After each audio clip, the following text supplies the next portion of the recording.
चलो देखेंगे, हो गया होगा भाई, ठीक है। आज हमारा टॉपिक है, क्या किया था हमने कल लास्ट? Hydraulic brake. तो आज हम पढ़ेंगे प्रेशर विद डेप्थ, ठीक है, variation of pressure with depth.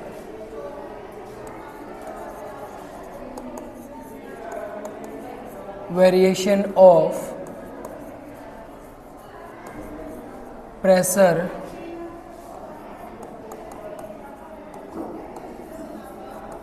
with depth in liquid, ठीक है। ये आज अपना टॉपिक रहेगा। अच्छा टॉपिक है भाई, और इम्पोर्टेंट भी है ये टॉपिक, और सीखने का भी अच्छा है कि हम किस तरह से जब लिक्विड में जाते हैं तो प्रेशर पे कोई चेंज होता है कि नहीं होता है, ठीक है। तो उसको हम यहाँ पे पढ़ेंगे, या यहाँ से हम फ्लोटिंग रूल भी पढ़ सकते हैं। मीन्स आप पानी में डूब सकते हो कि नहीं डूब सकते हो, या हम पानी के जितनी गहराई में जाते हैं तो क्या इफेक्ट पड़ता जाता है, वो चीज़ें हम यहाँ पे पढ़ेंगे। मान लीजिए हमारे पास एक, आपके पास ये वेसल है जो लिक्विड का भरा हुआ है, और लिक्विड भी क्या है, इसके अंदर वाटर है, क्योंकि वाटर हमारे पास डेंसिटी के साथ है तो हम इसको वाटर में ही पढ़ते हैं। किसी की भी डेंसिटी के अकॉर्डिंग पढ़ा जा सकता है, अलग अलग लिक्विड आप यूज़ कर सकते हो। तो यहाँ पे अपने पास क्या है, वाटर, और इस वाटर के अंदर हमने ये एक सिलेंड्रिकल शेप बॉडी को सिंक किया है। आपके पास एक सिलेंडर है जिसकी हाइट है h, इसको हमने क्या कर दिया, इस पानी के अंदर डाल दिया है, ठीक है। ये पानी के अंदर जब जाएगा तो हमें इसके ऊपर कॉन्सेप्ट ऑफ फोर्स को पढ़ना है। सबसे पहले अगर ये पानी के अंदर जा रहा है तो इसका वेट जो होगा वो किस डायरेक्शन में होगा, वर्टिकली डाउनवर्ड डायरेक्शन में होगा। और वेट किसके इक्वल होता है, मास इनटू में ग्रेविटी होता है कि नहीं। Weight is equal to force, force का क्या फॉर्मूला है, मास इनटू में ग्रेविटी या मास इनटू एक्सेलरेशन, तो इसके बराबर, ठीक है। तो इसको हम वेट लिख देते हैं। सेकंड, इसके ऊपर क्या होता है, जब ये पानी के अंदर इमर्स्ड है तो ये इतनी लिक्विड की सरफेस जो ऊपर है वो इस एरिया के ऊपर फोर्स लगाएगी, इसको नीचे दबाने के लिए, नीचे कंप्रेस करने के लिए। ये फोर्स कैसा हो गया, F1, और F1 भी कैसा है, वर्टिकली डाउनवर्ड। तो यहाँ पे F1 आपका फोर्स होगा, इसको बोलेंगे लिक्विड सरफेस फोर्स। इस पे कौन लगा रहा है, लिक्विड की ऊपर वाली सरफेस, ये फोर्स लगा रही है, इसको बोल दिया हमने F1। अच्छा, जब ये नीचे जाएगा तो इस एरिया के ऊपर ये वाला जो लिक्विड है ये फोर्स लगाएगा, कौन सा फोर्स, F2। और F2 फोर्स को जो लिक्विड फोर्स लगाते हैं उसको क्या बोलते हैं, थ्रस्ट। क्या बोलते हैं इसको, थ्रस्ट। थ्रस्ट जो लगेगा वो किस डायरेक्शन में लगेगा, अपवर्ड डायरेक्शन में। ये सिलेंडर का एरिया A, यहाँ पे भी सेम एरिया है। ये सिलेंडर के ऊपर लगने वाला फोर्स F1 है, तो प्रेशर कितना हो जाएगा, और यहां लगने वाला प्रेशर कितना हो जाएगा। क्या दोनों सेम हैं, क्या दोनों अलग हैं, या कैसे क्या होता है, वो चीजें हमें इसमें मिलेंगी पढ़ने को, ठीक है भाई। इस पे मेन जो वर्क करेगा वो करेगा वाटर की डेंसिटी, और डेंसिटी को हम किससे लिखते हैं, इसको हम लिख देंगे रो से। डेंसिटी को क्या लिख देंगे, और रो से, ठीक है। डायग्राम क्लियर है सबको, डायग्राम समझ में आ गया तो थोड़ी सी इसकी कंस्ट्रक्शन करेंगे। कंस्ट्रक्शन में क्या क्या चीजें हमने ली हैं, consider a cylindrical body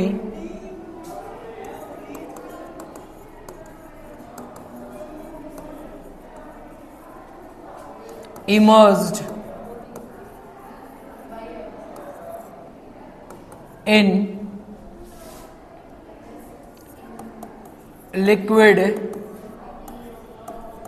density रो, ठीक है। Body height is h and surface force, liquid surface force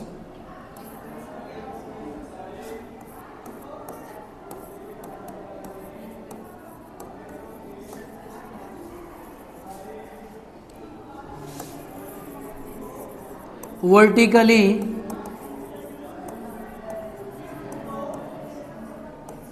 downward F1 and thrust क्या है F2 applied on cylinder vertically upward, ठीक है।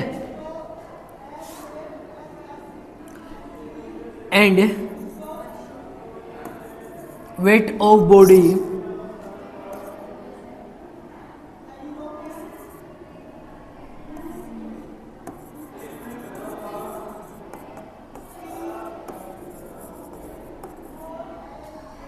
vertically downward always। वेट तो हमेशा क्या रहेगा, डाउनवर्ड रहेगा ना। प्रेशर निकालना है वो हम निकाल लेंगे, ये इसकी कंस्ट्रक्शन रहेगी, ठीक है भाई। कंस्ट्रक्शन में आप देना चाहो तो दे दे। फोर्स F1 पे प्रेशर क्या होगा P1, तो लिख देंगे यहाँ पे force F1 applied vertically downward, तो force F1 is equal to किसके बराबर हो जाएगा, प्रेशर इनटू में एरिया। प्रेशर कितना, एरिया कितना, फर्स्ट इक्वेशन, ठीक है। सेकंड थ्रस्ट निकाल लें, force F2 applied on cylinder vertically upward, ठीक है। तो F2 इज इक्वल टू किसके बराबर हो जाएगा, P2 इंटू में area, second equation.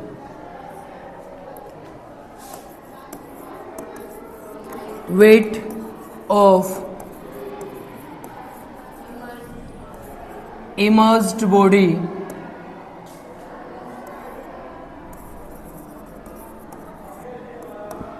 is vertically downward। ये हमेशा डाउनवर्ड ही रहता है वेट तो लिखें W इज इक्वल टू किसके बराबर है, यहां पे मास जो रहता है वो डिपेंड करता है डेंसिटी पे। एक डेंसिटी जिसकी कम है उसमें इमर्ज्ड होना इजी है, उस पर फ्लोट करना इजी है। जिसकी डेंसिटी ज़्यादा है उस पर भाई मुश्किल है। तो इस पे हम क्या पढ़ेंगे, डेंसिटी के अकॉर्डिंग मास को चेंज करना। और मास के लिए डेंसिटी का फॉर्मूला क्या रहेगा, मास इज इक्वल टू क्या हो जाएगा, डेंसिटी इनटू में वॉल्यूम। पुट कर दें, मास की जगह क्या आ जाएगा,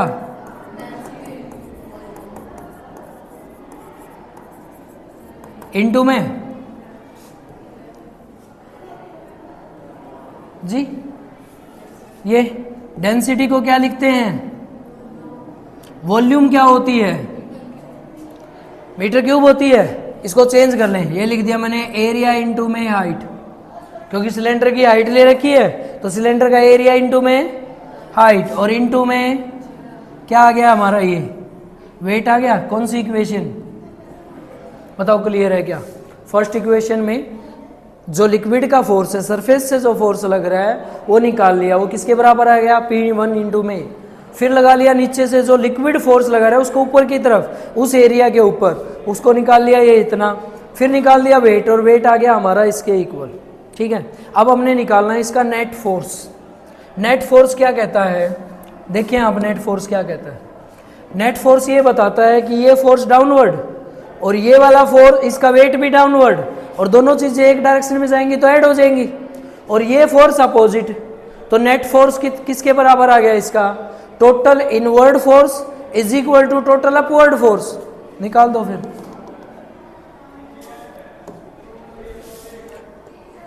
net force in downward direction is equal to net force in upward direction।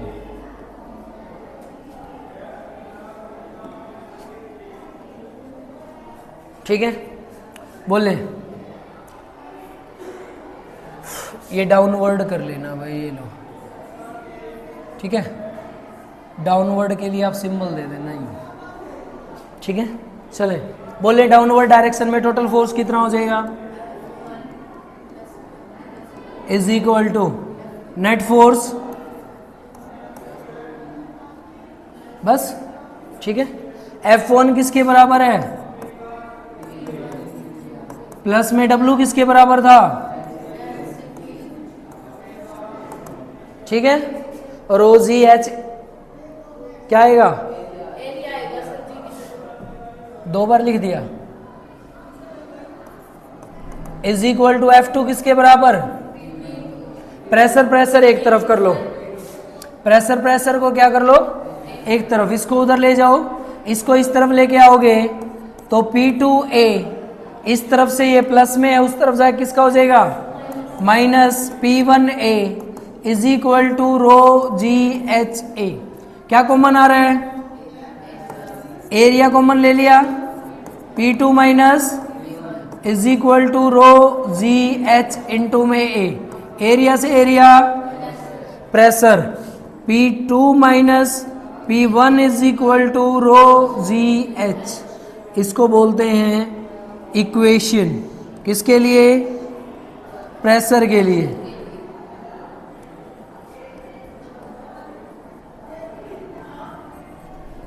Depth के साथ वेरिएशन बढ़े।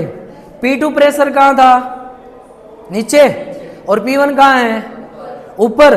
तो दोनों के लिए अगर मैं इस P1 को इस तरफ ले जाऊं तो P2 इज इक्वल टू किसके इक्वल आ गया, रो GH प्लस में।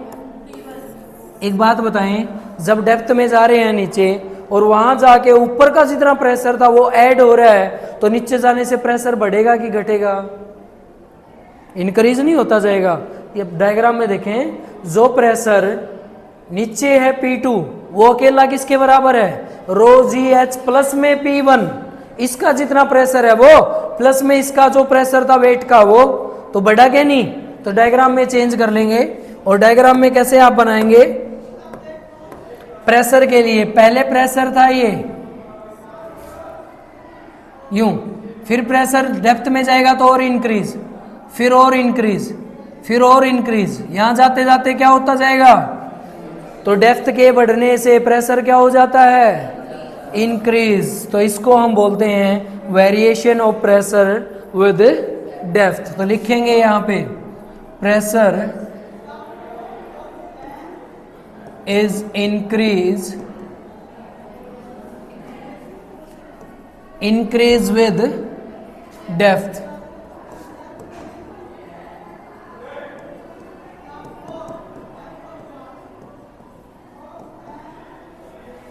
ठीक है, तो प्रेशर कहां जाके इंक्रीज होगा, डेप्थ में। जितना डेप्थ में जाते जाओगे उतना प्रेशर क्या होता जाएगा, इंक्रीज होता जाएगा। ठीक है, यहाँ पे एक चीज हमने पढ़ी, पास्कल लॉ ने तो ये बताया था कि किसी भी पॉइंट के ऊपर प्रेशर कैसा लगता है, इक्वल लगता है। और यहाँ क्या पढ़ लिया, डेप्थ में जाने से प्रेशर क्या हो जाता है। तो यहाँ पे हम पास्कल लॉ में थोड़ा सा मॉडिफाई करेंगे। तो मॉडिफिकेशन ऑफ पास्कल लॉ क्या कहता है,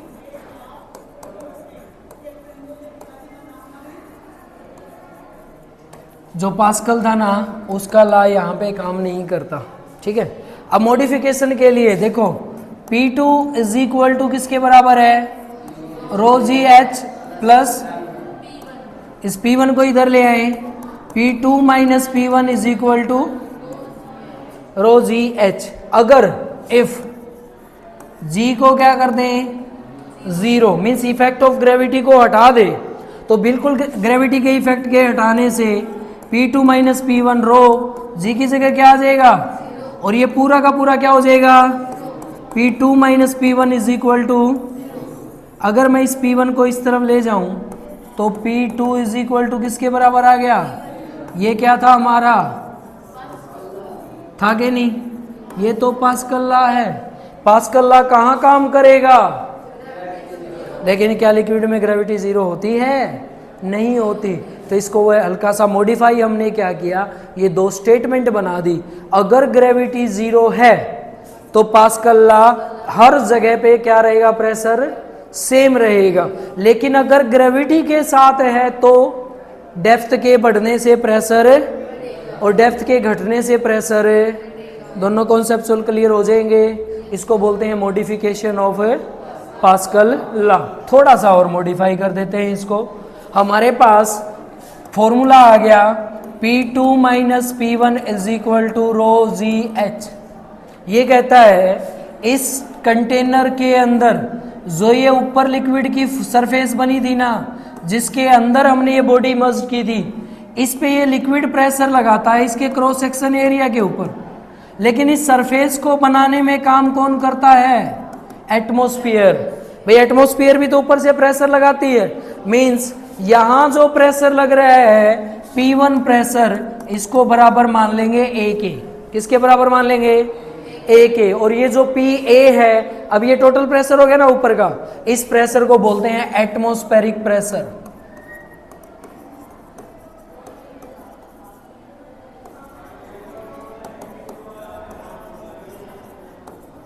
क्या बोलेंगे उसको, एटमॉस्फेरिक प्रेशर। P1 को PA मान लिया, P2 को P मान लेते हैं। फिर P2 तो प्रेशर हो गया टोटल नीचे वाला, तो इसको P2 को P पुट करो, P minus PA is equal to rho g, इसको इधर ले जाओ, P is equal to rho g h plus, ठीक है। तो ये जो होता है ना, इसके अंदर टोटल प्रेशर जो सरफेस से लगता है, उस सरफेस में कौन सा प्रेशर साथ काम करता है, एटमॉस्फेरिक प्रेशर। तो यहाँ से हमारे पास एक डेफिनेशन और आ जाती है जिसको बोलते हैं एटमॉस्फेरिक प्रेशर। एटमॉस्फेरिक प्रेशर क्या है, प्रेशर अप्लाइड बाय एटमॉस्फेयर। जो एटमॉस्फेयर से प्रेशर लग रहा है उसी को क्या बोलते हैं, एटमॉस्फेरिक प्रेशर।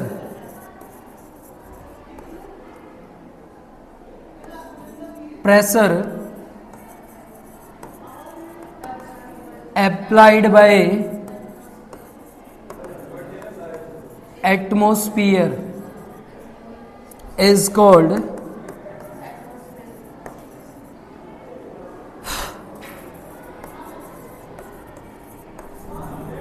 Atmospheric pressure. किससे लिखेंगे इसको, फॉर्मूला किसका आ गया, ये प्रेशर का ही बन गया ना। किसके लिए, फोर्स जो एटमॉस्फेयर से लग रहा है, बाय में area.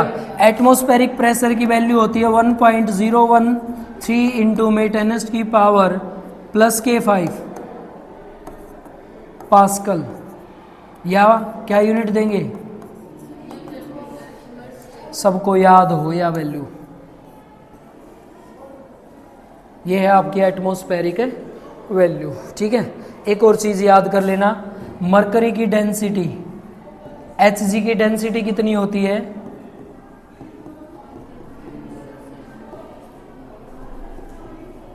Kg metre inverse cube, ठीक है।